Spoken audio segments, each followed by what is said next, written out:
चहाबरोबर काहीतरी कुरकुरीत खायला हवं असेल तर टी टाइम स्नॅकमध्ये बनवूया महिनाभर टिकणारी मेथीची कुरकुरीत पुरी।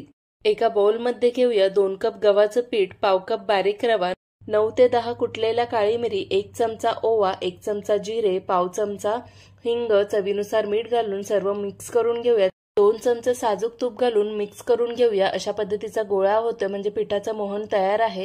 पाऊण कप बारीक चिरलेली मेथी आणि गरजेनुसार पाणी घालून एक घट्ट असा गोळा तयार करून घेऊया। हा पिठाचा गोळा मी 10 मिनिट झाकण देऊन भिजवून घेतला। आता आपण मोठा गोळा तयार करून एकदम पातळ अशी चपाती तयार करून घेऊया।